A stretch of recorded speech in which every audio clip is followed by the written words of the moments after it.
આણંદ શહેરમાં જિલ્લા કોંગ્રેસ સમિતિ ખાતે આજે કોંગ્રેસના પૂર્વ કેન્દ્રીય મંત્રી ભરતસિંહ સોલંકીએ લોકસભામાં ડોક્ટર બાબા સાહેબ આંબેડકરના થયેલા અપમાન અંગે એક પત્રકાર પરિષદ યોજી અને ભાજપની કેન્દ્ર સરકાર પર તેમણે આકરા પ્રહારો કર્યા હતા. બાબા સાહેબ આંબેડકર જેણે બંધારણને ઓપ આપ્યો અને બંધારણ ઘડ્યું, સ્વાભાવિક જ રીતે કોંગ્રેસે એ પ્રણાલિકા પ્રસ્થાપિત કરી કે અંગ્રેજોના શાસનને આ દેશમાંથી કાઢી અને આ દેશવાસીઓનું શાસન આવે અને એમાં સૌ સમાજ, સૌ લોકો, સૌ ધર્મ, સૌ જાતિ, સૌ પ્રાંત, સૌ પ્રકારના નાના મોટા તમામ લોકો, નાનામાં નાના નાગરિક, ગરીબમાં ગરીબ માણસ અને મોટા ઉદ્યોગપતિ કે મોટા અધિકારી કે મોટા ચમરબંધી પ્રધાન હોય એનો પણ મત એક અને એક નાગરિકનો મત હોય એવું બંધારણ પ્રસ્થાપિત કરવામાં આવ્યું. કોંગ્રેસ દ્વારા જે બંધારણ પ્રસ્થાપિત કર્યું એના ઘડવૈયા બાબા સાહેબ આંબેડકર.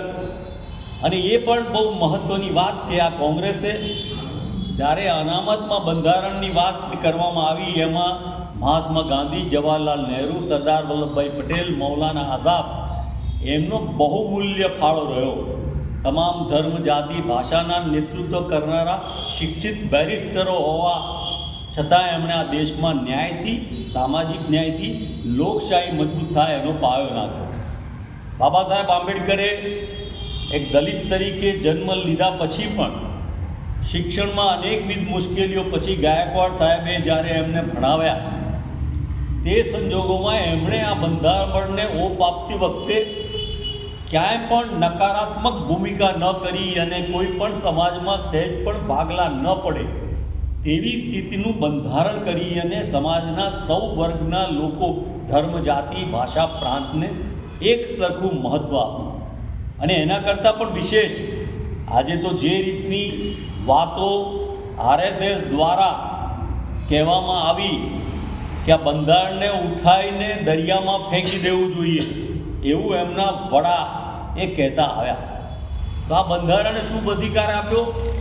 તો સૌથી પહેલાં જે ફંડામેન્ટલ રાઇટ્સ આપવામાં આવ્યા એ વિશ્વની લોકશાહીમાં અજોડ છે, જેમાં નાનામાં નાના માણસને લોકશાહી ઢબે વાણી સ્વાતંત્ર્યથી માંડીને તમામ પ્રકારની લોકશાહી હક્કો એને આપવામાં આવ્યા.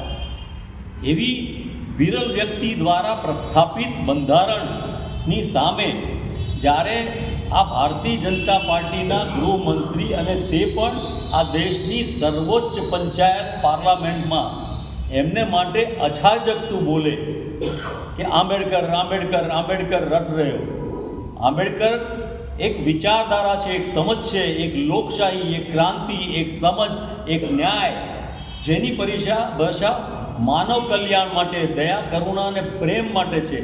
એ બાબા સાહેબ આંબેડકરનો એમણે બહુ ખરાબ રીતે ઉલ્લેખ કર્યો. એક ભાગલા બહુ સ્પષ્ટ દેખાય છે.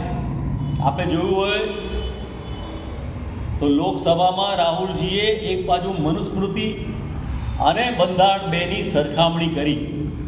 સામાન્ય પ્રજાને તો બહુ ખબર નથી, ગ્રંથો વાંચવાની સ્વાભાવિક, પુરાણી ગ્રંથો વાંચતા હોય ત્યારે મનુસ્મૃતિની મૂળભૂત વાત એ છે કે એમાં લખેલી વાતની સામે રાહુલજીએ બહુ મોટી વાત કરી.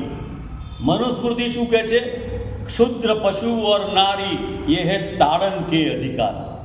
એટલે નારીને અને પશુને એક સરખા ગણાવી, એ બંનેને સરખા ગણાવી અને એને સીધા કરવા હોય તો ઢોર મારવો જોઈએ, તાડન કે અધિકારી.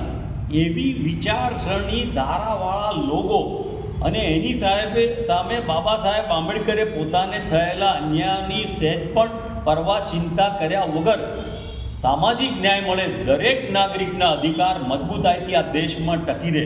અને એટલા માટે જ આઝાદી પછી વિશ્વના અનેક દેશોમાં લોકશાહી જોખમમાં આવી હોય, પરંતુ ભારતમાં આજે લોકશાહી સબળ છે. અધિકારો બંધારણ પ્રમાણે સ્વતંત્રના અબાધિત છે અને એ અધિકારોને આ ભારતીય જનતા પાર્ટી એમ માનતી કે એમને જો વધારે બેઠકો મળી હોત તો આ બંધારણને બદલી નાખવાનું કામ કરીને સ્વતંત્રતા પર પણ મોટી તરાપ લાવવાનો, તમારે શું ખાવું જોઈએ, શું પહેરવું જોઈએ, શું ક્યાં જવું જોઈએ, ક્યાં ના જવું જોઈએ, જે પ્રકારની હિટલરશાહી પદ્ધતિ લાવવાનો જે પ્રયત્ન થઈ રહ્યો છે